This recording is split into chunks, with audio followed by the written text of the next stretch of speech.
Hello students, so welcome back to the channel. बेटा आज हम लोग बहुत ही ज़्यादा इंपॉर्टेंट पोर्शन करेंगे जिससे 100% तुम्हें इस साल नीट के अंदर क्वेश्चन आने के चांसेस हैं। Electron transport chain and oxidative phosphorylation. हालांकि इन दोनों टॉपिक्स को हम एक ही टॉपिक में पढ़ेंगे under the electron transport chain. Actually oxidative phosphorylation लिखने का रीज़न क्या है कि कॉम्प्लेक्स नंबर 5 के साथ लिंक करके चला है ये। चलिए स्टार्ट करते हैं इसको। अगर सबसे पहले आप लोगों से पूछ लिया जाए बेटा कि कौन से पोर्शन के अंदर ये इंक्लूडेड है, तो सबसे पहले तो भाई इतना याद रख लेना, चैप्टर का नाम फिर से सेम रहने वाला है, that is respiration in plants. Video थोड़ी सी बड़ी होगी, मैं जानबूझ के इसको थोड़ा सा एक्सप्लेन करते हुए चलूँगा ताकि आप लोगों को सब कुछ क्लियर हो जाए। अगर टाइम ज़्यादा लगे तो आप लोग इसको 2x के ऊपर या फास्ट करके देख सकते हैं बेटा। चलिए सबसे पहले इलेक्ट्रॉन ट्रांसपोर्ट सिस्टम को एक्सप्लेन करने से पहले मेरी आदत, जैसे कि मैं इसको थोड़ा सा नाम को समझना चाहूँगा। मैंने प्रीवियस वीडियोस के अंदर आपको बताया था किस तरीके से कॉम्प्लेक्सेस होते हैं। अगर आपको वो कॉम्प्लेक्सेस की अरेंजमेंट 3 या 4 वीडियोस मैंने आपको ETC की बना के दी थी, अगर वो क्लियर होगी तो यहाँ पे NCERT बिल्कुल क्लियर हो जाएगा। और अगर आपने वो नहीं देखी है, पहले उसको क्लियर करके देखिए, hardly it will take 5 minutes. चलो, इलेक्ट्रॉन ट्रांसपोर्ट जो सिस्टम है हमारे पास, इसमें टोटल होते हैं 5 कॉम्प्लेक्सेस, लेकिन यहाँ पे हमारे पास होंगे 4 कॉम्प्लेक्सेस, और जो 5th कॉम्प्लेक्स होगा वो कराएगा ऑक्सीडेटिव फॉस्फोराइलेशन। बोले तो कॉम्प्लेक्स नंबर 5, कॉम्प्लेक्स नंबर 5। अब ये कॉम्प्लेक्स नंबर 5 है क्या? ऑक्सीजोम्स है। ऑक्सीजोम है तो कितने पार्ट होंगे इसके अंदर? 2 होंगे, F0 एंड F1 होगा, राइट। इस चीज़ को आगे डिटेल करने से पहले मैं डायरेक्टली पहले आपको ऑक्सीजोम की तरफ लेके चलता हूँ ताकि आप याद रखें। देखिए आपको 2 पार्ट दिख रहे हैं बेटा यहाँ पे। इस वाले पार्ट को बोलते हैं हेड, इस वाले पार्ट को बोलते हैं either you can say tell, या फिर इसको बेस बोल सकते हैं, या फिर इसको स्टॉक भी बोला जा सकता है, राइट। F0 जो है इसको बोला टेल, बेस या स्टॉक, और जो F1 है उसको बोला हेड। ये जो F1 होता है बेटा, इसके अंदर यहाँ पे एंजाइम प्रेजेंट होता है। उस एंजाइम का नाम होता है ATP सिंथेज।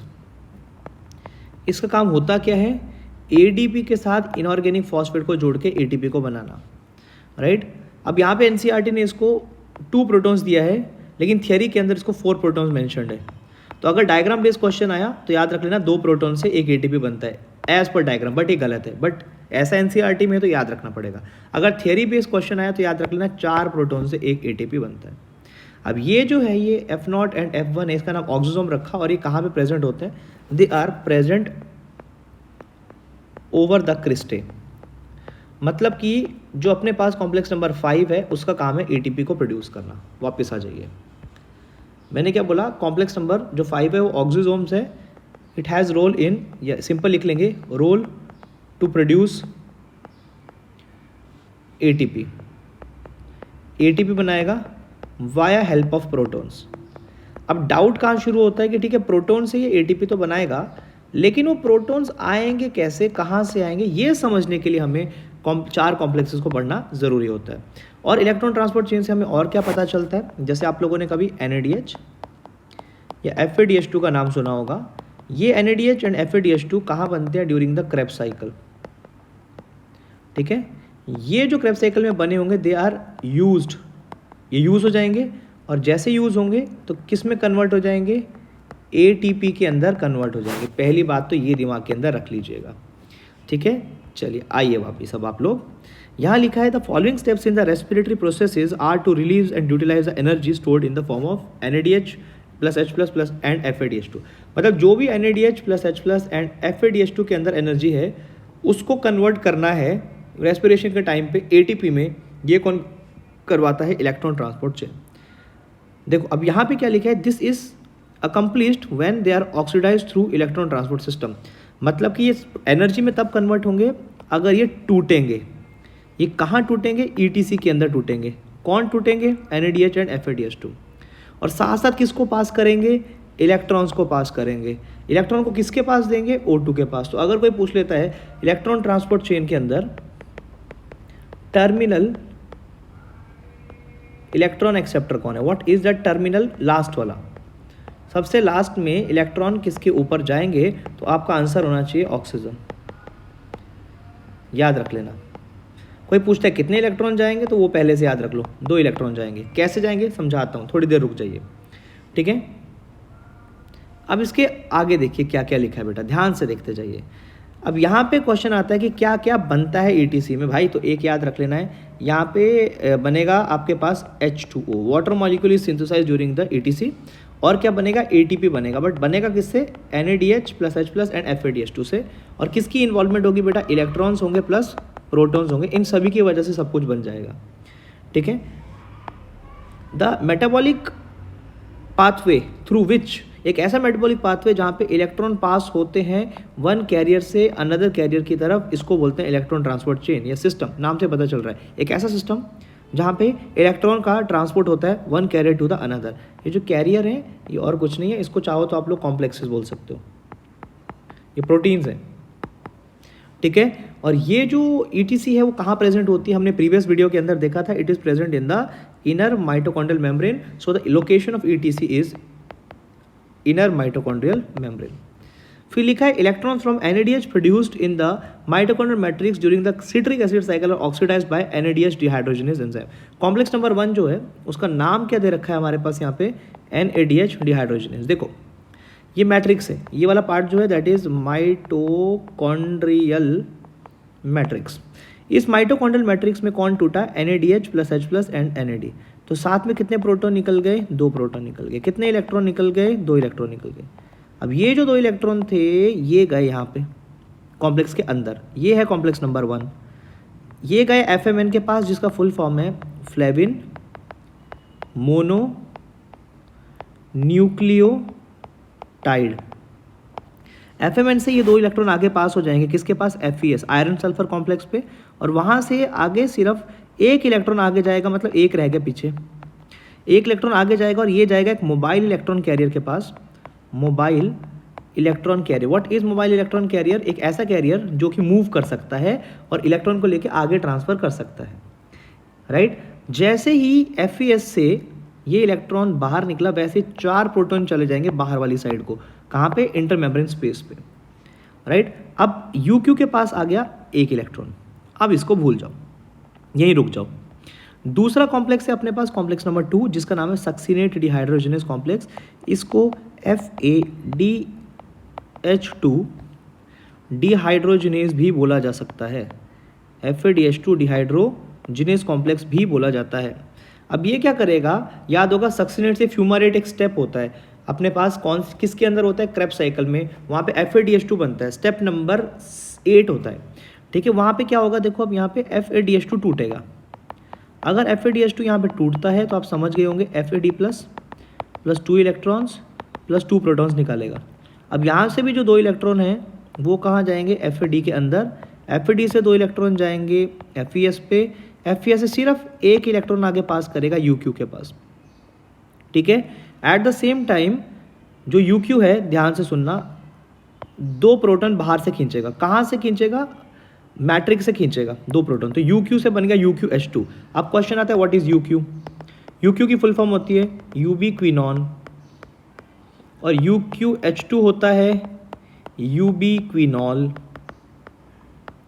ठीक है। तो यहाँ पे याद रख लेना है, मतलब पहले वाले कॉम्प्लेक्स के अंदर जब बात की थी यहाँ इलेक्ट्रॉन गया था, इलेक्ट्रॉन जैसे ही यहाँ पे 1 गया वैसे यहाँ पे अंदर से कितने प्रोटॉन्स खींचे, ज़रा ध्यान से सुनना इस चीज़ को। UQ ने इलेक्ट्रॉन लिया, UQ ने 2 प्रोटॉन भी लिए और कन्वर्ट हो गया UQH2 में। UQH2 ने क्या किया, अपने प्रोटॉन्स को फेंका कॉम्प्लेक्स नंबर 3 में। कितने प्रोटॉन फेंके, 2 प्रोटॉन फेंके। UQH2 था दूसरे वाला भी, उसने भी क्या किया, 2 इलेक्ट्रॉन्स को ट्रांसफ़र किया था UQ से FeS, ये सॉरी ऐसे समझ लो FAD, FAD से FeS, FeS से UQ, 1 इलेक्ट्रॉन गया। जैसे यहाँ पे 1 इलेक्ट्रॉन गया, इसने भी क्या किया, बाहर से 2 प्रोटॉन खींच लिए। तो 2 कॉम्प्लेक्स नंबर 2 ने खींचे, 2 कॉम्प्लेक्स नंबर 1 ने खींचे थे। अब ये टोटल कितने हो गए, 4। अब ये UQH2 1, UQH2 2, तो यहाँ से आ गए 2 प्रोटॉन्स और यहाँ से भी आ गए 2 प्रोटॉन्स, टोटल हो गए 4। तो कॉम्प्लेक्स नंबर जो 3 है हमारे पास वो 4 प्रोटॉन को शटल करता है। मतलब कॉम्प्लेक्स नंबर 1 जो है वो 4 फेंकता है, कॉम्प्लेक्स नंबर 2 कुछ भी नहीं फेंकता, कॉम्प्लेक्स नंबर 3 4 प्रोटॉन फेंकता है, 4 में से 2 प्रोटॉन लेता है कॉम्प्लेक्स नंबर 1 से, 2 प्रोटॉन लेता है कॉम्प्लेक्स नंबर 3 से। किसके थ्रू? UQH2 के थ्रू, राइट जी। चलो अब यहाँ तक अगर इलेक्ट्रॉन एक बार पास हो जाते हैं तो ये प्रोटॉन तो चलो पंप हो गए। अब इलेक्ट्रॉन की बारी। UQH2 के जो इलेक्ट्रॉन थे, ज़रा समझ लो, मैं बाद में इसको और डिटेल करूँगा।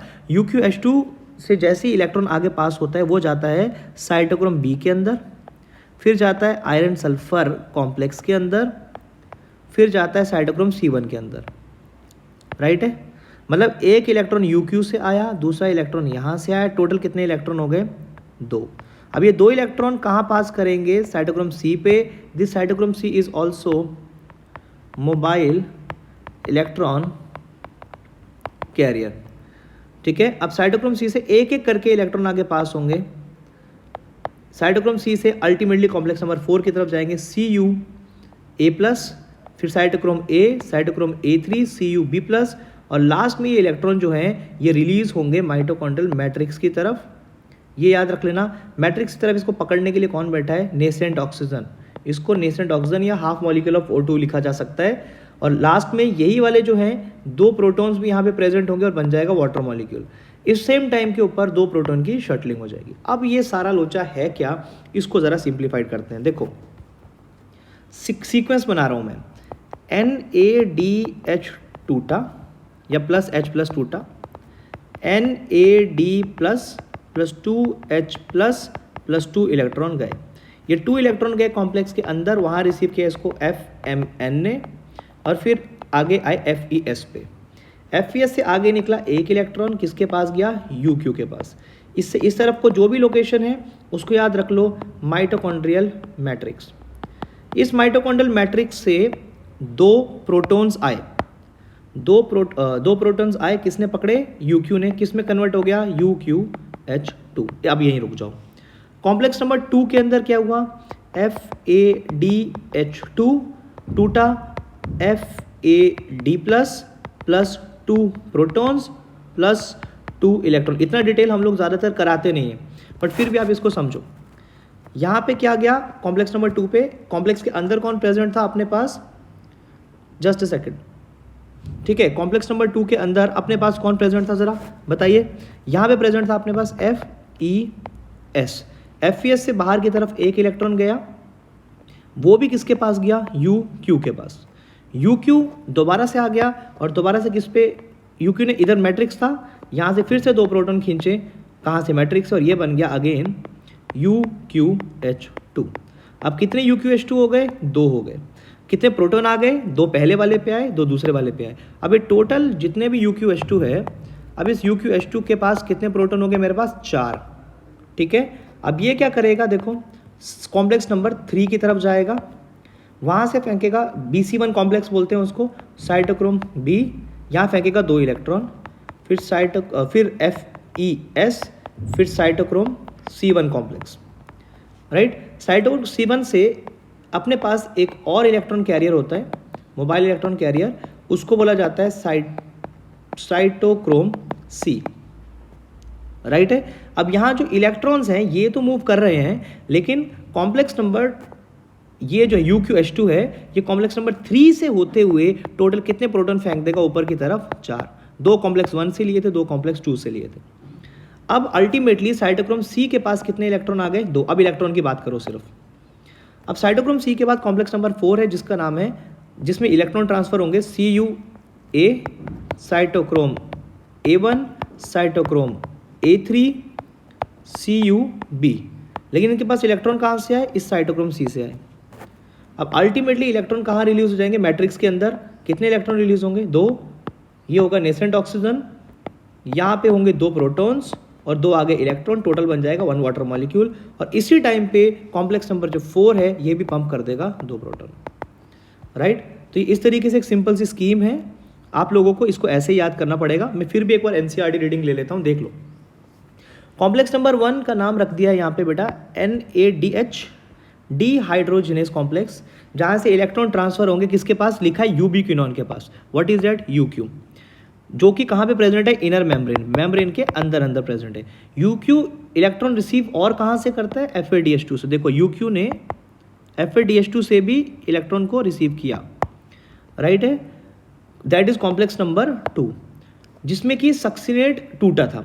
अब यहाँ पे क्या हुआ, सिट्रिक एसिड साइकिल का पार्ट था ये सक्सिनेट।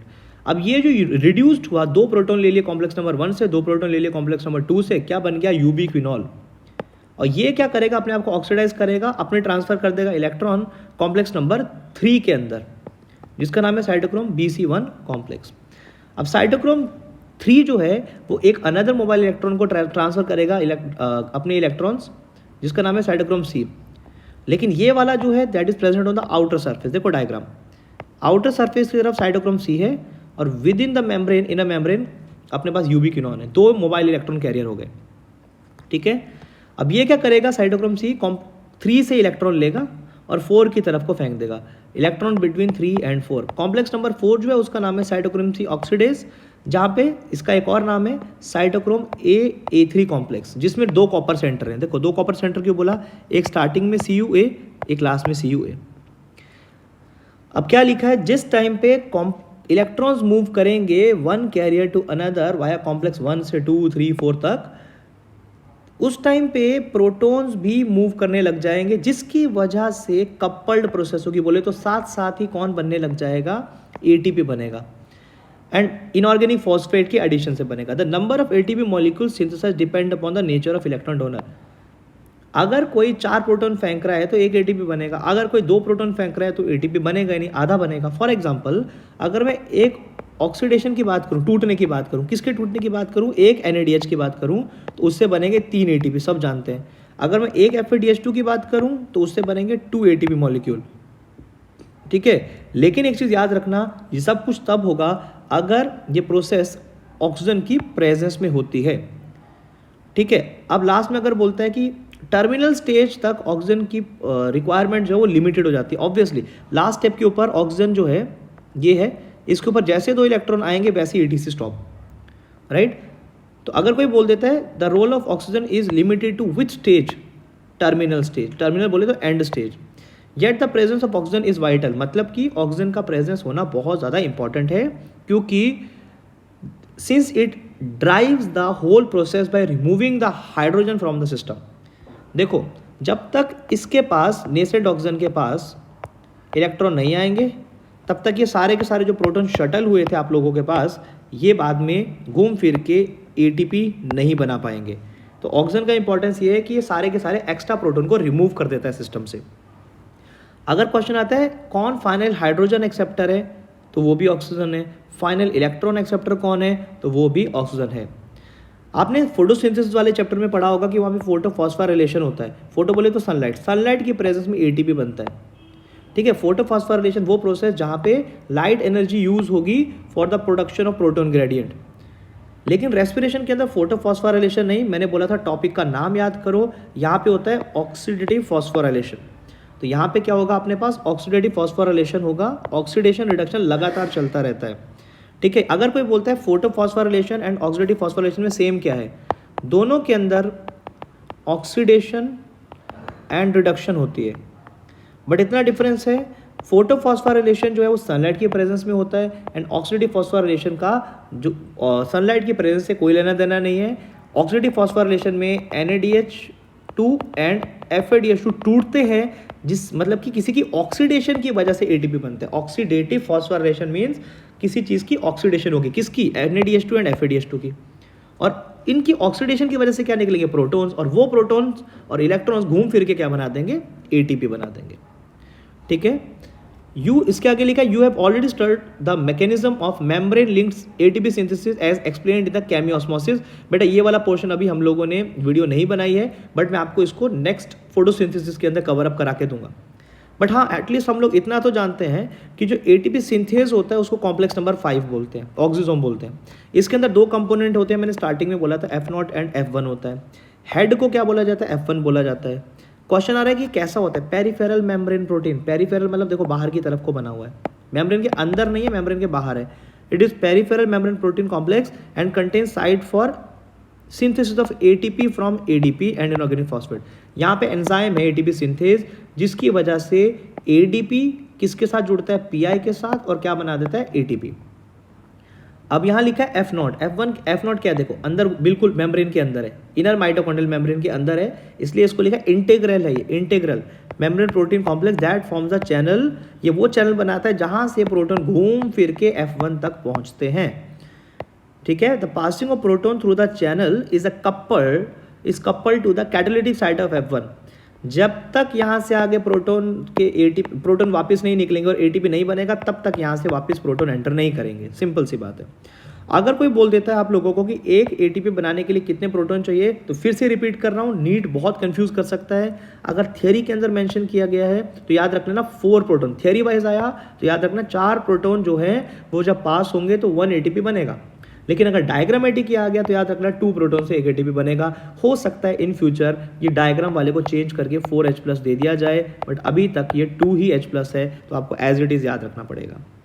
ठीक है जी, होपफुली जो मैंने आप लोगों को ये करवाया काफ़ी हद तक समझ आ गया होगा। फिर भी आपको कोई डाउट आता है तो आप लोग मुझसे पूछ सकते हैं। जो भी मैंने NCERT में अलग से लिखा है इसको अपने नोट्स के अंदर शॉर्ट नोट की फॉर्म में ज़रूर लिख लीजिएगा। Thank you so much and good.